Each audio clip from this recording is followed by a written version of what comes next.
Oi, pessoal. Maurício Longo aqui no Mundo Exponencial, mais uma vez com o Alexandre Strack.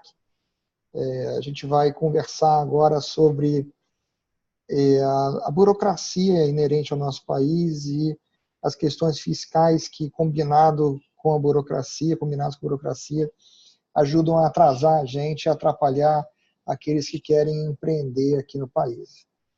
Então, vamos botar a nossa bola para rolar, Alexandre. Acho que a primeira questão é a burocracia, né? Porque em outros países você consegue registrar uma empresa e começar a operar em 2, 3 dias.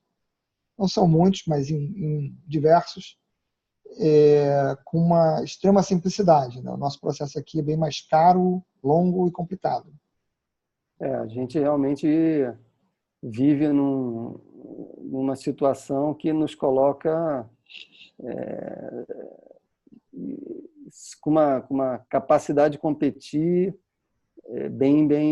bastante complicada, né? Não sei exatamente o número de dias que a gente precisa para criar um negócio aqui, mas eu sei que são meses. A unidade de medida está em meses, enquanto em alguns outros lugares estão em dias ou em outros em horas. Isso, obviamente, faz com que a situação seja muito complicada, né? Eu acho que o que é pior de tudo isso não é só ser complicado, é que em muitos casos no Brasil, você sozinho não consegue resolver o problema. Ou seja, você sozinho não consegue cumprir todas as etapas para que você comece o seu negócio. Você vai precisar de um contador para te auxiliar com alguma outra coisa, em algumas situações um advogado, em algumas outras situações, sei lá, um despachante. Você precisa ter um conjunto de pessoas envolvidas para fazer uma tarefa que deveria ser uma tarefa razoavelmente simples, porque, na verdade, você está querendo instituir, digamos, um novo negócio que vai resolver problemas e vai empregar pessoas, ou seja, você vai gerar trabalho, provavelmente emprego. Eu prefiro falar de trabalho porque eu estou tentando abandonar a palavra emprego, porque eu acho que estamos num século onde essa palavra vai cair em desuso. Tende a desaparecer no futuro bem curto, e o trabalho não vai desaparecer jamais. E a gente precisa cada vez mais de pessoas que estejam dispostas a empreender, a buscar formas de resolver problemas que não estão sendo resolvidos, ou que não estão sendo resolvidos porque as empresas que os resolvem não resolvem bem, ou porque não há ninguém resolvendo. Então, você tem no nosso país, você tem questões que são absurdas tão grandes que são difíceis de você acreditar. Vamos, por exemplo, você pensa numa coisa que foi criada recentemente, nos últimos, 5 anos, 6 anos, com a parte de nota fiscal eletrônica para serviço. O serviço é um imposto municipal. E, ao invés de a gente ter uma definição de um padrão nacional, foi deixado a cargo de cada município definir como fazer a emissão da nota fiscal de serviço naquele município. É um país que tem só 5.500 municípios. Isso significa que qualquer pessoa que queira lidar com vários municípios, e qualquer negócio que se preze vai querer lidar com vários municípios, precisa saber lidar com as diferentes formas de fazer nota fiscal nesses diferentes municípios. Então, você acaba tendo que contratar um serviço para fazer isso. Mas esse serviço ele não só existe para facilitar a sua vida, ele existe para viabilizar a sua vida, porque como é que você iria fazer de outra forma? E mesmo assim, ele, vivendo disso, tem dificuldade de conseguir dar vazão, porque, vamos supor, há uma mudança no regime fiscal e cada cidade resolve que vai responder a essa mudança de uma forma diferente. E num dado momento, essa empresa que intermedia esse serviço para você tem que se adaptar a 2.000 formas diferentes de fazer um negócio.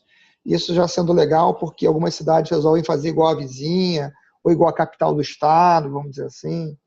Mas isso de uma complexidade que quem criou a lei realmente não tem a menor noção do país que é o Brasil, né? Porque, Vamos cara, falar um pouquinho, município... claro, é burrice, né? É burrice você criar um negócio desse num país do nosso tamanho, para você só criou dificuldade, na verdade. Exatamente. O cara que cria, acho que ele imagina que todo município é do tamanho do Rio de Janeiro, de um São Paulo, de um Belo Horizonte, de um Curitiba. O cara imagina que todos os municípios são grandes e com recursos. Vamos até supor que tenham recursos, né? Porque a gente sabe que os municípios estão, grande parte deles, quebrados, nem tem recursos. Não, ainda que tenham, né? Mas é um desperdício de recursos de uma forma... absurda. Uma estupidez sem tamanho. Né? E que dificulta cara, completamente a prestação de serviço por uma empresa que quer prestar serviço simplesmente dentro de uma região. Não vou nem falar dentro do país. Se você pegar o número de municípios que tem na região sudeste, cara, tenta emitir uma nota fiscal eletrônica em, sei lá, vamos pegar Rio das Ostras. Você ainda tem... Vamos ao famoso exemplo que deu toda a controvérsia na mídia. Cara, Macaé tem que ter o seu sistema de emissão de nota fiscal eletrônica, que não há absolutamente nenhuma segurança que seja o mesmo sistema que é usado por Rio das Ostras, que está ao lado de Macaé. E você ainda tem casos assim que são extremados, como Brasília. Brasília tem um outro jabuticaba que é a nota fiscal mista, que pode ter serviços e produtos. E eu acho até que é o único lugar do país que tem isso, mas pode ser que tenha outros, eu não esteja sabendo, mas é uma outra categoria de loucura, né? Além de você já ter as loucuras individuais da nota fiscal de produto e de serviço, agora você cria mais uma, porque para que facilitar, né? A quantidade de documento eletrônico que você tem que emitir no Brasil transforma qualquer operação numa operação documental fiscal e não numa operação em si mesmo. Quem tem que lidar com logística, por exemplo, ainda sofre de forma muito pior, porque você, além de ter as notas normais que você tem que ter, mercantis e de serviço e tal, você ainda tem os documentos de transporte e de movimentação de cargas, que são, no mínimo, mais 2. Sim. Que são o conhecimento de transporte eletrônico e você tem um manifesto de carga. Né? Carregar um caminhão significa, cara, um trabalho de emissão de documento que onera a operação de forma absurda e que não tem nada, absolutamente nada a ver com a operação. Isso é tão absurdo, mas tão absurdo, que muitos softwares no Brasil, muitos sistemas e muitas soluções, elas são exclusivamente de natureza fiscal e recebem nome como se fossem softwares para resolver problemas operacionais. Ou seja, eu posso garantir a você, porque trabalhei os últimos quase 12 anos numa empresa de logística, aonde TMS no Brasil faz muito pouco do que deveria fazer em termos de Transportation Management e faz muito mais de de assuntos relacionados à parte fiscal do que a parte de transporte em si mesmo. Tanto é verdade que 100%, eu repito a você, 100% das demonstrações de software de TMS começam pela nota fiscal. Cara, eu quero transportar, amigo. A nota fiscal não pode ser o assunto fundamental. Compara isso com o que acontece em outros países, cara. Você sabe, eu trabalhei numa empresa australiana e num dado momento a gente patrocinou um evento aqui no Brasil. Né? Patrocinamos um evento aqui no Brasil e o organizador do evento, né, ele emitiu uma nota. Show. E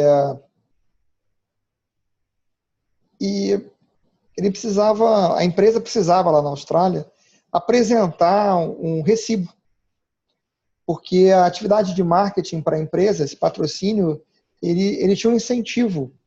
Né? Você pode abater do seu imposto de renda, você, a companhia, parte das suas despesas para a promoção do negócio. É dedutivo do imposto de renda corporativo. E o que a empresa pediu para entregar para o governo australiano? É um PDF feito a partir de um documento Word, onde a empresa que organizou o evento aqui escreveu no documento que a empresa tal pagou tanto como patrocínio para o evento tal, a data tal. Gerou o PDF, mandou por e-mail e o governo australiano depositou reembolso de imposto para a empresa com base nesse PDF. Escrito no Word. Esse é o nível de complexidade que é imposto numa atividade para o governo desembolsar dinheiro, gente. Mas o Brasil é absurdo, é tão absurdo, mas tão absurdo que você paga imposto sobre faturar, né? Não sobre lucrar. Né? Ou seja, na verdade, você aqui já está pagando, o governo quer a parte dele, não quer nem saber se você vai ganhar dinheiro ou não. Ou seja, ele quer a parte dele na hora que você fatura e, obviamente, se você der lucro, ele quer mais um pedacinho, porque você também dá lucro. Então, cara, é surreal. Toda empresa que vem para esse país aqui sofre de problemas que não tem nada a ver com a capacidade daquela empresa de operar e de ser competitiva. A gente está vendo agora, acabou de sair na mídia, o problema que a Amazon está encontrando para conseguir operar aqui. Ou seja, a Amazon, que é um exemplo de como de boa operação nos Estados Unidos, não vou entrar no mérito de se ela está destruindo empresa postal, ou aquelas discussões todas que o Trump está... essa discussão, né?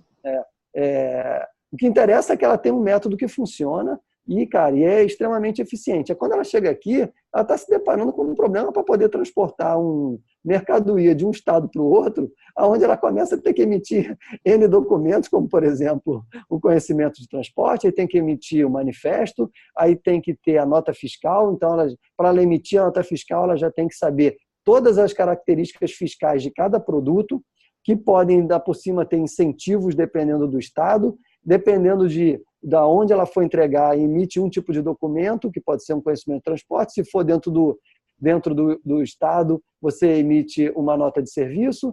Ou seja, cara, é tão complexo e tão difícil que essas empresas ficam pensando, cara, vale realmente a pena chegar no Brasil?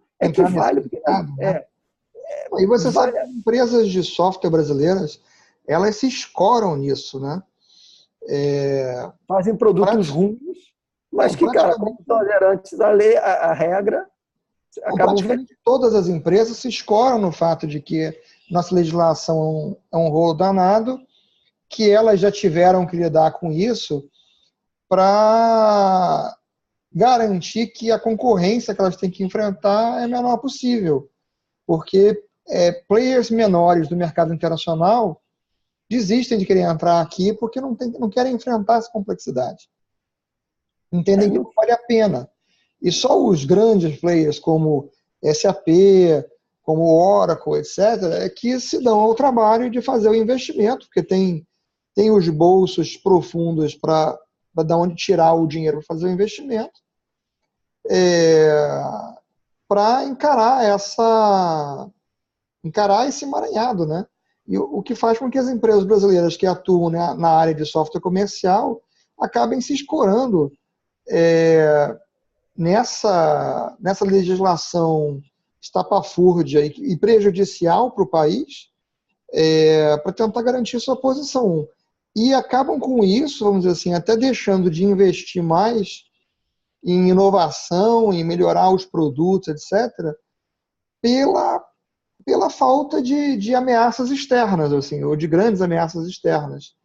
É um lado curioso, vamos dizer assim, dessa ineficiência do Estado brasileiro, né? Que acaba, de certa forma, beneficiando, por um lado, essas empresas, mas que também acabam sendo penalizadas, porque cada vez que muda essa legislação, eles têm que sair mexendo em 500 pedaços de software diferentes, que geram não sei quantos problemas, que acabam tendo impacto nas operações das empresas, e por aí vai, né? Cara, somos um país que tem 80 impostos, cara. 80. O número é tão absurdo em si mesmo que não dá nem para comentar. Isso que você falou, cara, do lado de quem desenvolve software, está perfeita a análise. Do lado de quem usa, 300 vezes ainda pior, né? Porque, na verdade, você tem que ter um cara que se especializa em como configurar corretamente o sistema para poder emitir todos os documentos fiscais que você tem que emitir. Isso do ponto de vista de emissão. Só que, cara, você recebe documentos. Então, você tem toda a entrada dos documentos que também tem que ser feita uma configuração para garantir que os impostos que vêm naquilo que foi emitido entrem corretamente no sistema para que você consiga gerar os livros fiscais de forma adequada. E aí você começa a entrar de novo na burocracia de que você tem que entregar o livro contábil eletrônico, o livro fiscal, as coisas têm que bater em si mesmo, e aí você tem que guardar os documentos eletrônicos, porque a lei determina, e aí já entra num segundo problema que, infelizmente, no Brasil, pouquíssimas pessoas entenderam que a nota fiscal eletrônica ou qualquer documento eletrônico é um arquivo XML, não é o documento auxiliar, que é a DANF, a DACT, é documento auxiliar, né? Então, você ainda tem muitas empresas que guardam o PDF da DANF e não guardam o XML. Que é o documento obrigatório. Que é o documento obrigatório, ou seja, estão guardando aquilo que não deveriam guardar, mas isso é perfeitamente, digamos, fácil de entender, porque, cara, é tão complexo que foi criado e tão absurdo que, na verdade, as empresas se confundem. Ou seja, o cara que chega no Brasil, se você tenta explicar o que está acontecendo, o cara não consegue terminar de entender o que ele tem que fazer, porque é muito sem noção, né, cara? Você tem um produto como, sei lá, um telefone, que pode ter um tipo de imposto para cada estado, porque algum estado pode resolver incentivar, outro não, independente de incentivar. Se o ICMS, se você vai vender dentro do Rio de Janeiro, sei lá, 18%, se você vai vender para São Paulo é 12%, mas se você vai vender para Santa Catarina é 7%, cara. Não, e pensa em termos de mercado de novo, né? Você vai entrar no mercado qualquer, você tem que ter esse conhecimento. Se você está entrando no mercado de tecnologia para prover a solução que faz isso para as empresas, você tem que tratar separadamente 26 estados, 5.500 municípios. É um custo de entrada no mercado absurdo.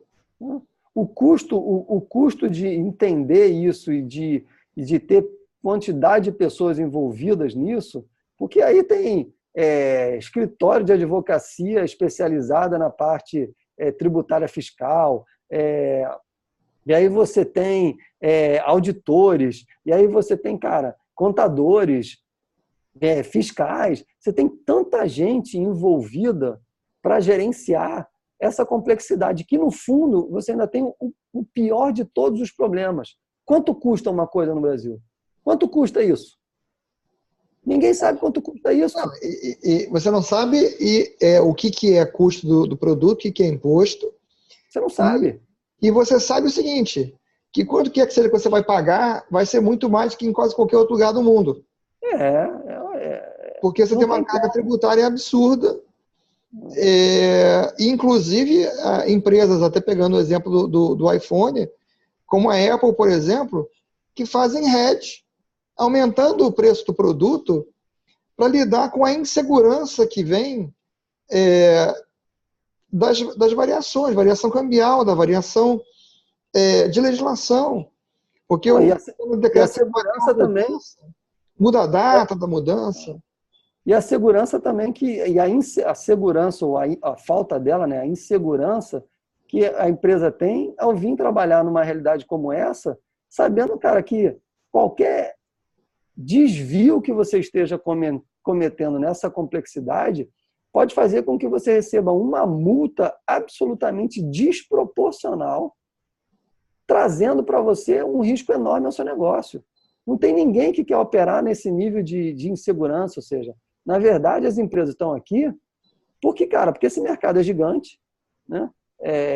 Somos mais de 200 quase 210 milhões de habitantes, ou seja, numa economia grande, com um número de oportunidades gigantescas. Só que, cara...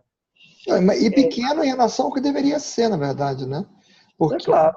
essas coisas todas acabam conducentes à redução da quantidade de oportunidades, porque muitos negócios deixam de ser viáveis pela complexidade.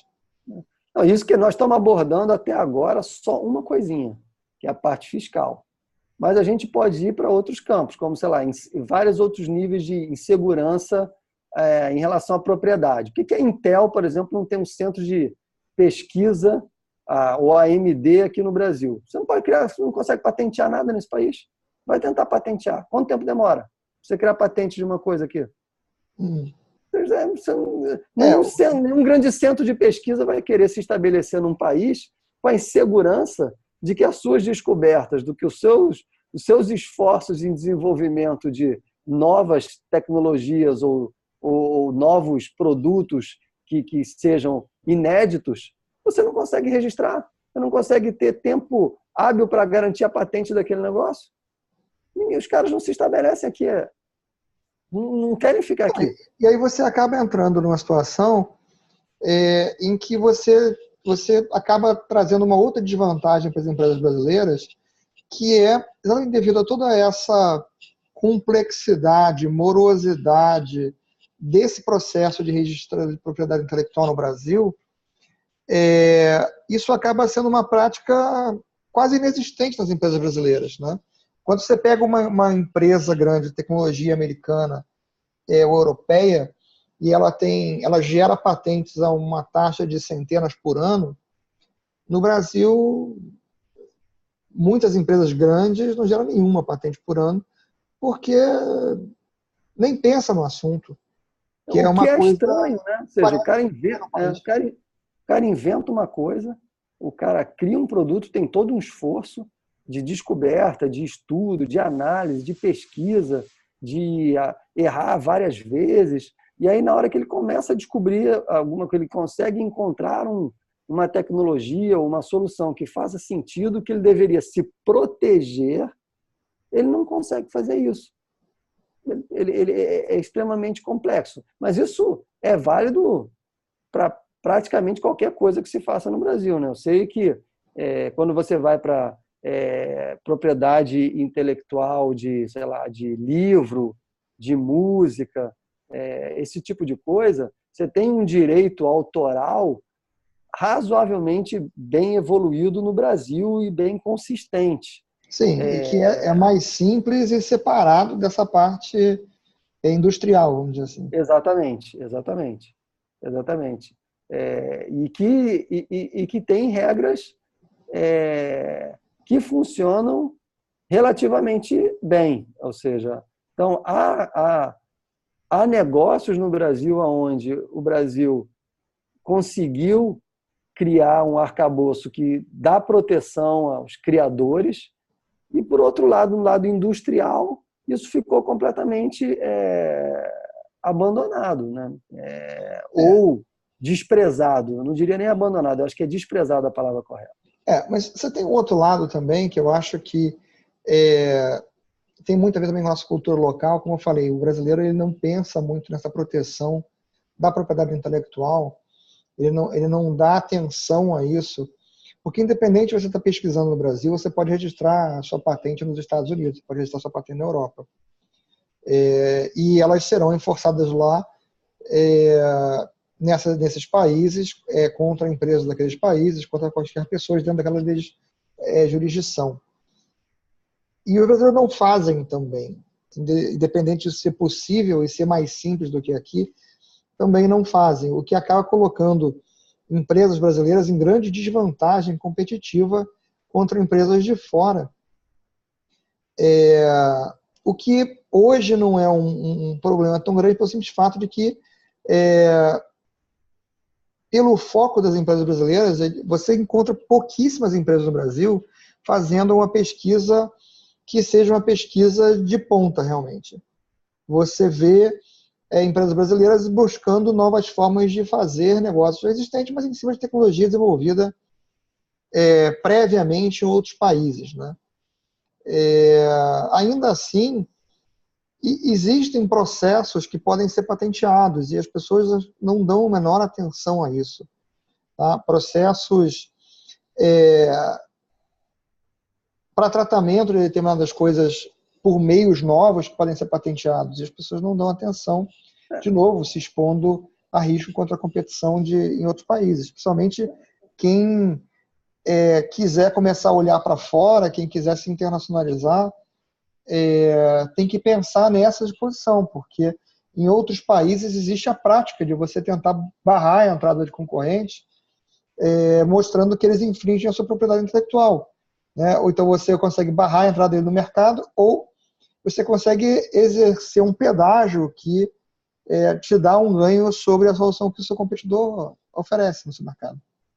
A burocracia aqui no Brasil, em relação a patentear e a registrar, ela também corrobora o fato de que as empresas não façam, e isso traz todo esse dano que você acabou de dizer. Além do que, tem outra coisa que está acontecendo cada vez mais, apesar de o mundo estar totalmente globalizado, que determinados países se protegendo contra a entrada de tecnologia de outros países. Né? Ou seja, a gente tem uma espécie de reedição da Guerra Fria e a gente vê russos, por exemplo, não querendo que tecnologias americanas entrem dentro do seu território e, de certa forma, eles querem ter certeza de que aquele software que você está colocando lá, ou aquele pedaço de tecnologia, não tem nenhum pedaço de algo que seja, digamos assim, americano. De algo não é nem americano, é de algo que não seja visível, conferível e que possa incluir alguma coisa que permita alguém espionar as suas informações. Exatamente. Então, ou seja... Código aberto americano é bem-vindo, código fechado não é bem-vindo. Exatamente. Apesar de que você sabe que qualquer aparelho de rede, Wi-Fi e outras coisas mais, tem aquele famoso selinho americano lá, onde passou pela aprovação das agências americanas, então os caras sabem como faz para entrar em absolutamente qualquer aparelhinho que esteja acessável pela rede. Né? Isso é uma coisa que eu não sei como eles lidam na Rússia. Eu sei que em termos de software, as restrições são muito grandes. Eu não tenho ideia de como eles lidam com um equipamento de rede. Honestamente, não sei dizer a você que restrições eles impõem. Porque eu imagino que se a Cisco vende equipamentos lá, imagino que o governo russo deve estar fora da rede, então, porque o governo americano consegue entrar em qualquer equipamento Cisco que esteja acessível ou conectável através da rede. É claro que você pode botar lá, sei lá, alguns mecanismos de proteção, ou você vai ter que criar algum firewall russo que os americanos não sabem como faz para entrar nele. Né? Porque se você botar um firewall ou qualquer coisa Cisco, os caras conseguem entrar por qualquer porta que você não consiga entrar normalmente. É o que eu falei. Hoje eu não sei como é que eles tratam o hardware. Eu sei que no software Eu tenho vários conhecidos na Rússia e empresas que lidam com clientes na Rússia. Eu sei que as restrições são grandes e impõem-se, vamos dizer assim, validações de código, etc. A TOTUS tem um acordo com acho que uma empresa na Rússia. Um representante na Rússia, sim. Não. A TOTUS, ela fez um acordo, eu me lembro que eu tive numa reunião com o Laércio, onde eles fizeram um acordo com uma empresa de software na Rússia, porque os caras queriam ter certeza que a tecnologia era uma tecnologia que não era feita pelos americanos e tal, Como eu falei, eles exigem uma validação do código. E aí, ou seja, o software da TOTUS supostamente é 100% brasileiro. Eu não sei se isso é totalmente verdade, e aí você que de certa forma esteja mais próximo disso, porque, cara, os caras eles têm que escrever o código de base em alguma linguagem de programação ou algum compilador que provavelmente não seja brasileiro. Oi? A linguagem da TOTUS, compilada com o compilador da TOTUS, que roda na máquina virtual da TOTUS. Tá, mas para fazer a primeira linguagem da TOTUS, eles usaram alguma outra coisa. Isso é irrelevante. Isso aí é, de forma geral, irrelevante. O que importa é você ter o código-fonte do seu compilador, da sua máquina virtual, e isso permite que você veja que esses caras não estão injetando código para você. Entendi o que você está querendo dizer. Ou seja, na verdade, se você for olhar na base, obviamente, sempre você vai cair em alguma coisa que dificilmente é uma tecnologia totalmente escrita por você, porque você usou alguma linguagem de programação que já existia e a chance dessa tecnologia ser uma tecnologia, sei lá, americana é muito grande. Sei lá, você escreveu em C. Cara, nasceu tecnologia americana. Mas o compilador de C, GCC, é código aberto mundial. Em qualquer lugar do mundo. Você baixa ele e compila o seu. Isso é o de menos, entendeu? Então, ou seja, no fim das contas, essa questão das patentes, elas também têm essa implicação. E, cara, e o Brasil, cara, ele está literalmente muitas das descobertas e muitas das coisas feitas no Brasil industrialmente estão sem registro. Sim. O inibidor disso é a burocracia.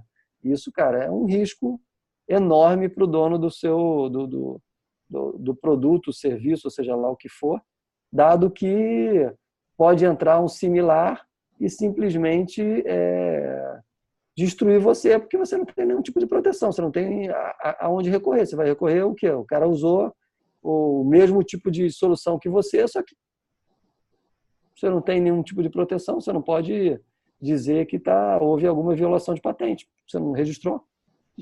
Não, a maior parte das empresas, pelo menos as grandes empresas de software, elas fazem registro de propriedade intelectual do software. Fazem. Mas aí é o cara copiar o software, né? Que não é o caso. Né? Uma patente é uma coisa muito mais abrangente, porque ela fala de um processo e não de um pedaço de software. Né? Exatamente. Estou falando do cara que descobriu, ou seja, patentear o movimento de, com os 2 dedos, fazer zoom. Isso está patenteado. Se você quiser usar, ou ele permite da bondade do coração dele, ou você tem que pagar alguma licença para ele. Não sei se quem foi que criou, não sei se foi a Apple, não sei se foi, seja lá quem, mas, cara, alguém patenteou o movimento. E, cara, tem que pagar. Quer usar? Pode usar. Não tem nem, aliás, eu quero que você use. Se eu patenteei. Quero que você use demais, inclusive. Quanto mais você usar, melhor. Só que, please, pay me. Eu acho que, de forma geral, a gente tem assunto que eu não quero mais para falar sobre isso. Acho que a gente pode ir ficando por aqui. E numa próxima oportunidade, para a gente voltar numa variação disso aqui, a gente pode discutir também a questão da exposição de risco à propriedade intelectual de terceiros, né, que também é um outro assunto dentro da tecnologia que é muito pouco considerado pelo profissional, né? E acaba dando uma dor de cabeça, um trabalho muito grande das empresas, porque os profissionais individuais têm uma visão vaga do que seja você respeitar a propriedade intelectual de terceiro. Eu concordo. Aliás, eu digo mais, ou seja, muito poucas pessoas têm noção do que são basicamente os direitos, né? Ou seja, a questão lá das... Você, quando escreve software, mesmo que ele seja aberto, você diz lá qual é o tipo de Quais são as condições? Quais são as condições sobre o qual aquele código pode ser utilizado, né? Isso tem uma regra. Tem N regras, né? Tem N tipos de licenciamento diferente. E se você não seguir aquelas condições, você está em violação da licença.